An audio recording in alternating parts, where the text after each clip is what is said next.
오늘 흥미로운 노트가 하나 있는데요. 아주 냉혹하리만치 단호하게 남녀 관계를 바라보고 있습니다. 네, 바로 권력 설계 이론이라는 텍스트죠. 맞습니다. 자, 그럼 이 세계관이 깔아두는 전제부터 한번 파고들어 보죠. 이 이론은 남녀의 본성을 완전히 다른 두 가지 방향성으로 아예 못을 받고 시작하더라고요. 네, 남성은 발산의 동물, 여성은 수용의 동물이라고 철저하게 양분하고 있죠. 여기서 남성이 발산한다는 건 구체적으로 어떤 에너지를 말하는 건가요? 아주 원초적이고 밖으로 향하는 에너지입니다. 자기 내면에 있는 생각이나 자신만의 규칙, 그러니까 자기가 세상을 바라보는 세계관을 외부로 뿜어내고 영토를 막 확장하려는 본능을 뜻하죠. 이 이론의 저자는 바로 이 자신의 질서를 바깥 세상에 세우려는 본능이 우리가 흔히 말하는 리더십과 권유의 뿌리라고 봅니다. 오, 그럼 여성을 묘사하는 수용은요? 수용은 외부의 거친 환경 속에서 누군가가 이미 단단하고 안전하게 구축해 놓은 그 질서 안으로 들어가서 보호받고자 하는 방향성을 뜻하는 거죠. 그러니까 남성은 자신만의 설계도로 외부 위협을 막아낼 집을 짓는 건축가이고 여성은 그 튼튼한 집 안으로 들어가서 안락함을 누리는 거주자라는 의미로 들리거든요. 근데 여기서 약간 의문이 생깁니다. 집을 지었다고 해서 왜 그게 자연스럽게 수직적인 어떤 권위로 연결되는 걸까요? 그냥 뭐 집 짓는 사람 따로 있고 안에서 쉬는 사람 따로 있고 이렇게 수평적인 역할 분담일 수도 있잖아요. 물리적인 집이든 심리적인 관계든 그 질서를 만든 자가 공간의 룰을 정하는 권한을 갖는 게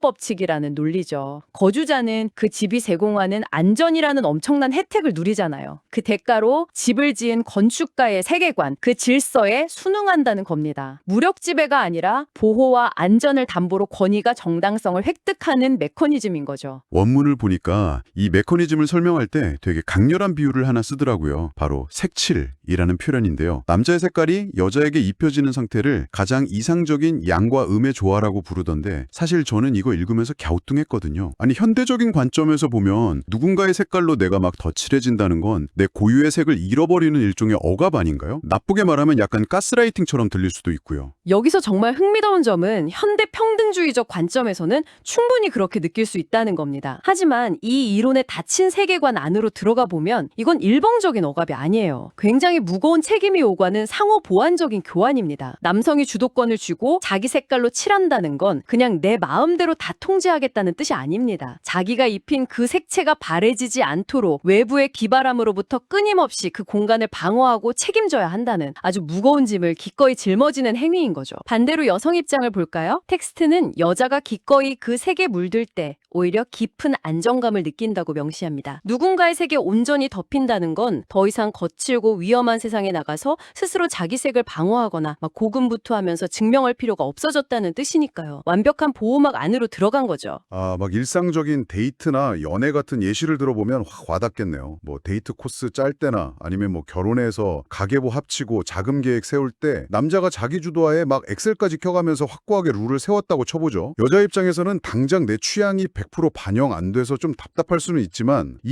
이론에 따르면 결국 내가 머리 싸매고 고민하거나 책임질 필요가 없는 그 단단한 리드 덕분에 결과적으로 심리적 안정을 얻게 된다는 거군요. 아주 적절한 예시입니다. 남성은 책임을 지는 대신 존중과 권위를 얻고 여성은 결정권을 내어주는 대신 완벽한 의탁과 보호를 얻는 것. 그렇다면 이 완벽해 보이는 조화가 깨지는 순간이 바로 누군가 다른 색깔의 붓을 들었을 때겠군요. 다시 말해서 여성이 붓을 뺏어 들고 역으로 남자한테 색칠을 시도하는 순간 말이죠. 여자가 붓을 쥐고 통제권을 행사해서 남자를 자기 세계관에 맞추기 시작하면, 그러니까 남자가 색칠을 당하기 시작하면 역학은 완전히 뒤집힙니다. 남성은 본연의 발산 에너지를 잃고 방어적으로 변하게 되죠. 결정을 내릴 힘도 공간을 책임질 권한도 모두 내려놓게 됩니다. 자, 여기서부터 진짜 흥미로워지는데요. 저는 노트 읽으면서 이 부분이 제일 묘하고 모순적이라고 생각했어요. 아니, 여자가 원해서 붓을 뺏은 거잖아요. 남자를 자기 입맛대로 통제하고 자기가 가자는 곳으로 끌고 가고 자기 기분 다 맞춰주는 이른바 그 다정하고 말 잘 듣는 남자로 만들었는데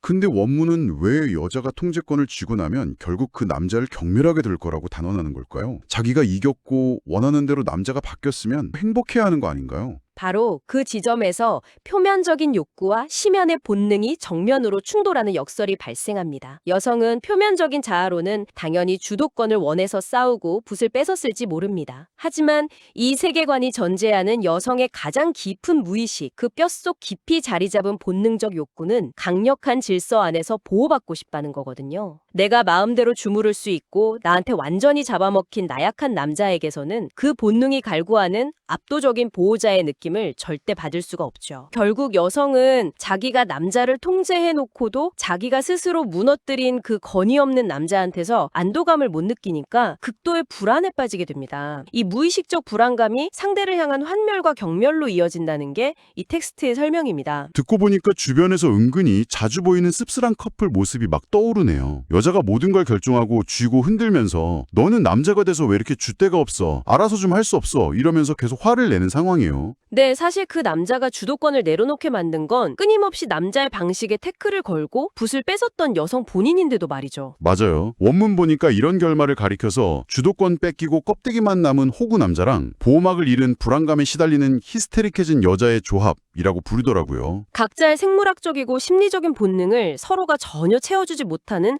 아주 끔찍한 갈증 상태죠. 업무는 이 역학의 분괴가 가져오는 파국을 딱 한 단어로 지옥이라고 명명합니다. 관계지옥 진짜 살벌하네요. 근데 이 텍스트가 특이한 게 이런 현상을 그냥 개인 성격 차이나 불행으로 치부하지 않잖아요. 스케일을 아예 사회 전체로 키워서 현대사회에 잘못된 바이러스가 퍼져 있다고 진단하던데요. 네, 이걸 더 큰 맥락과 연결해보자면 이 이론의 기저에 깔려있는 전제를 들여다봐야 합니다. 인간의 뇌와 본능, 그러니까 남녀가 생존을 위해 발달시킨 심리적 기제는 수렵 채집 시대에 세팅된 이후로 수십만 년 동안 뼈대에 새겨진 본능은 그대로라는 거군요. 그렇습니다. 아무리 현대사회가 불과 몇십 년 사이에 여자들한테 의존하지 마라, 관계의 주도권을 쥐어라, 전통적 남성성을 거부해라 이렇게 맹렬하게 교육하더라도 그건 얇은 이성의 영역에 머물 뿐이라는 거죠. 서커스단 사자한테 얌전히 앉아있으라고 조련할 수는 있어도 고기를 원하고 초원을 달리고 싶어하는 그 맹수의 본능 자체를 지워버릴 수는 없는 것과 같은 이치입니다. 그래서 현대 여성들이 사회가 가르쳐준 대로 막 주도권을 위해 치열하게 싸워서 이기는데 막상 이기고 나면 내면 깊은 곳에 있는 그 보호받고 싶은 수용성의 본능이 충족이 안 돼서 환멸을 겪는다는 거네요. 맞습니다. 현대인들이 겪는 수많은 관계의 붕괴가 개인의 인성에 부족해서가 아니라 사회가 주입한 후천적 가치관과 수십만 년 된 선천적 본능이 충돌하고 있기 때문이라는 게